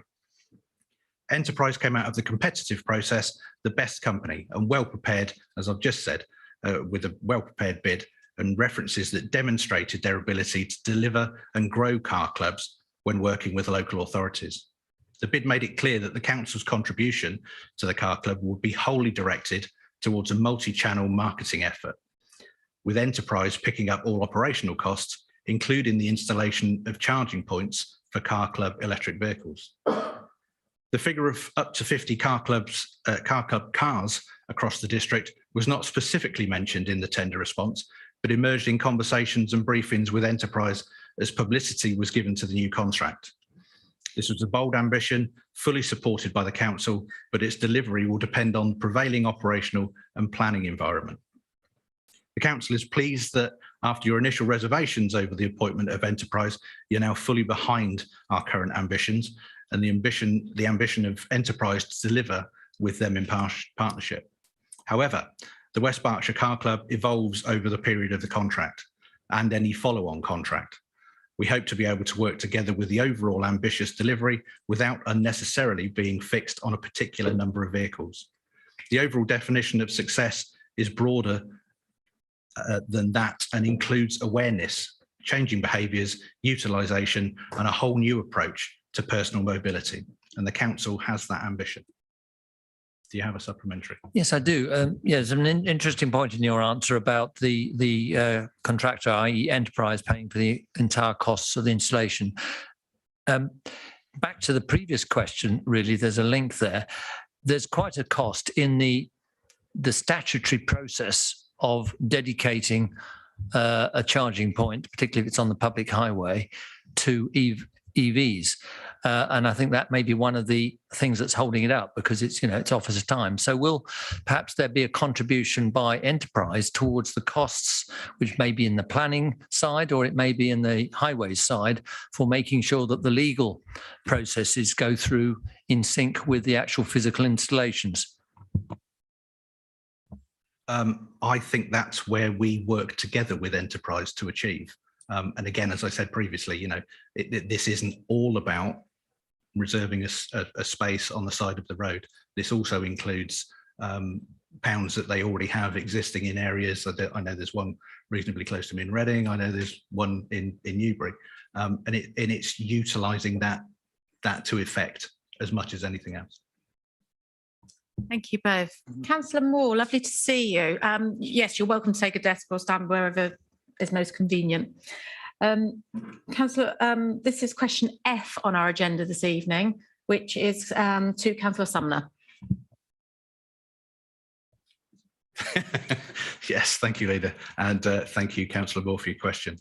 The car park was designed to meet pre-pandemic parking needs of rail users and council staff. 150 spaces are reserved for council employees Monday to Friday daytimes, but are available to everyone outside of these times. The remaining spaces are leased to Great Western Railway and National Rail, and regular meetings will be held between the three parties. During any post-pandemic changes in travel and work habits, we'll pick up those points for discussion. Do you have a supplementary?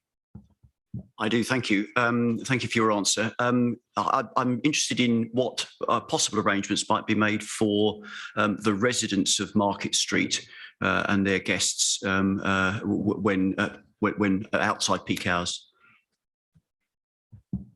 And that's a fair point to raise. At this stage, we haven't had those sort of conversations, but I'm happy to note those and take those forward. Thank you both. Can we move on then to question G on our agenda this evening, which is Councillor Patton to Councillor Berwick.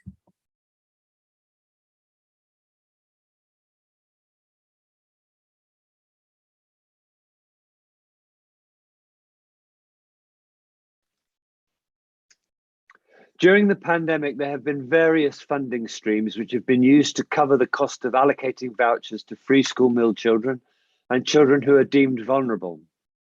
These streams included vulnerable 2-year-olds, early years pupil premium, those with a social worker, and the most vulnerable receiving early help services.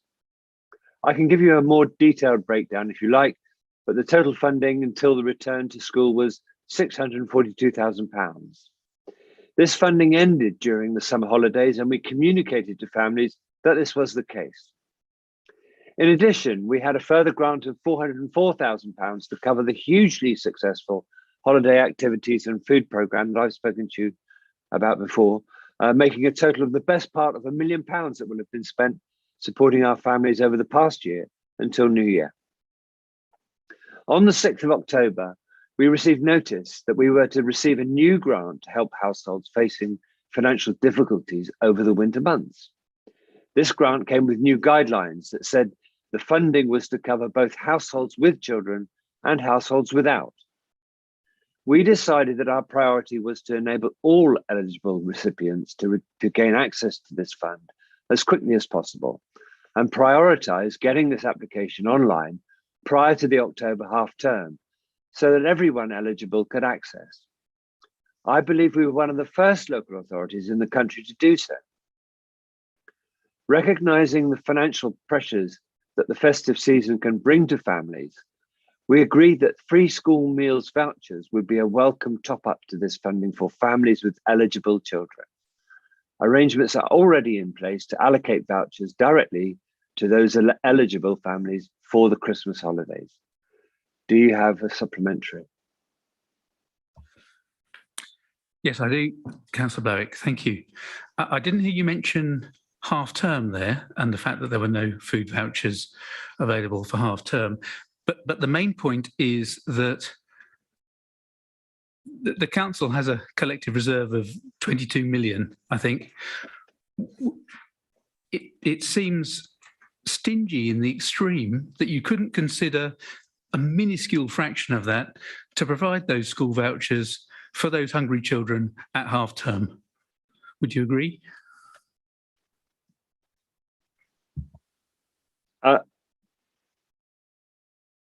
The half term, the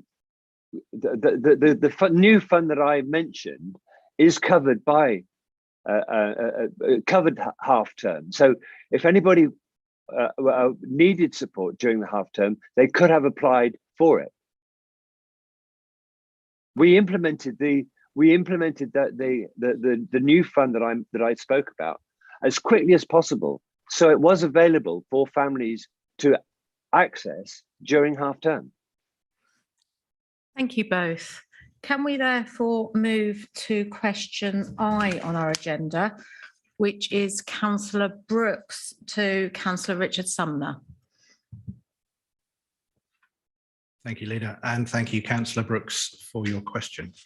As you're aware, the Speed Limit Task Group considered your request to lower the speed limit on this section of the A4 in December 2020, along with 3 other speed limits. The task group recommended that this speed limit was lowered.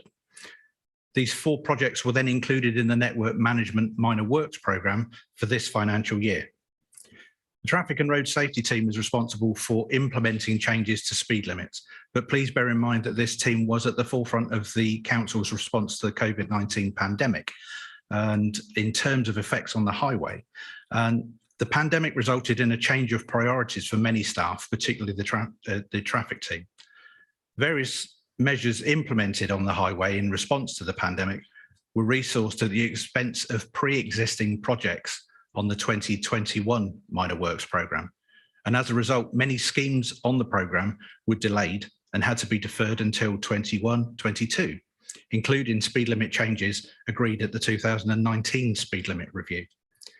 When matters began to return to normal, the team were able to pick up projects that had been delayed, and it would not have made more sense to start work on new projects before completing previous projects.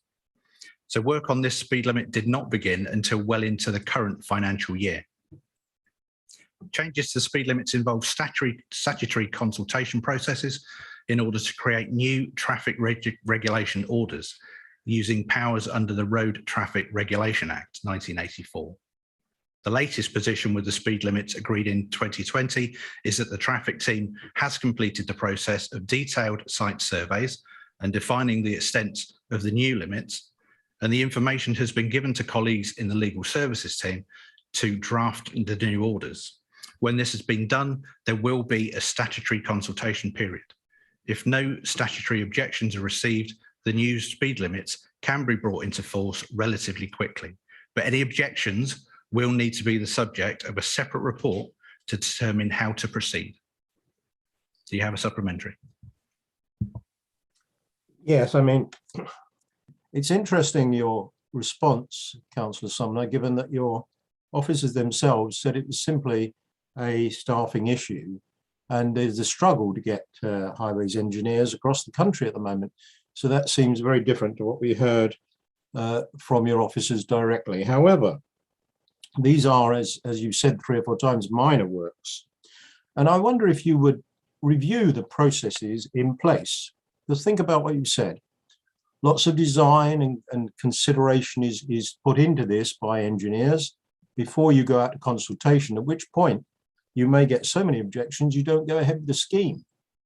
And therefore I suggest that you put the cart before the horse, get the thing out to consultation, get it agreed in principle, and then do the work to actually bring it into to fruition.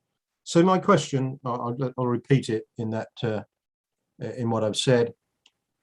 Will you review the processes to make sure that the smoothest, quickest pathway is made on these matters? Because they do not seem to be very efficient at all. Thank you, Councillor Brooks.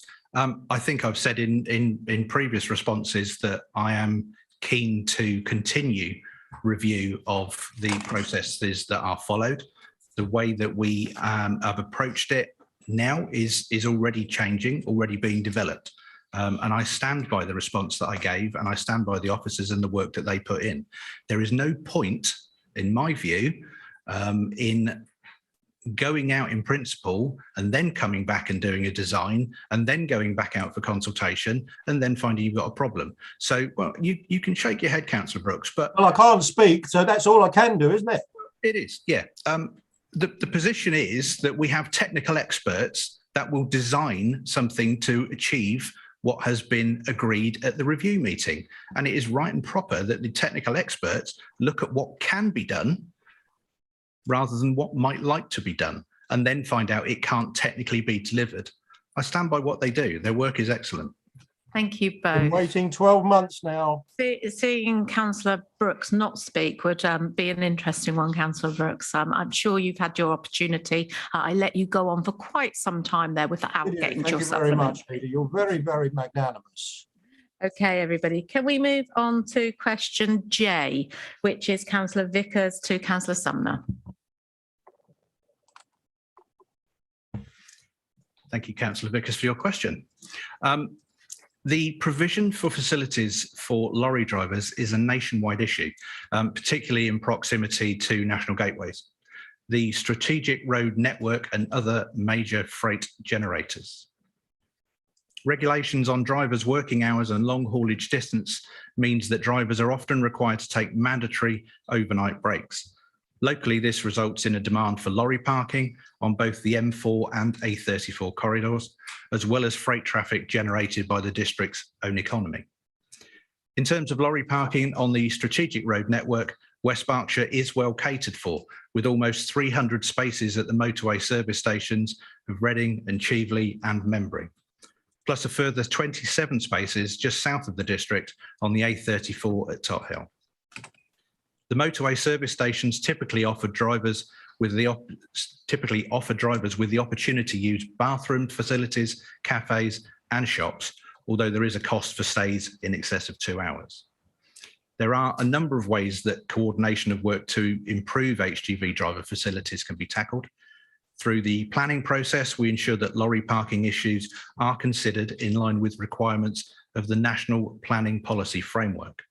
Regionally, we're engaging through the Transport for South East's emerging freight strategy and the National Highways Route Investment Strategies to seek that facilities are provided for both the M4 and A34 corridors. Locally, the local transport plan freight strategy contains policies that seek to improve lorry parking, and the forthcoming review of the local transport plan will include reviewing freight policies, including those relating to provision of lorry parking and drivers' facilities. And my final comment on this, my final thought on this is what I believe we need to do to be mindful of is attracting heavy goods into Newbury rather than utilising the stated areas where they would otherwise not be necessary in the town. Do you have a supplementary? Yes, I do actually. And really picking up on your very last point, there is a considerable number of lorries that park on our own Faraday Road, which we hear a lot about.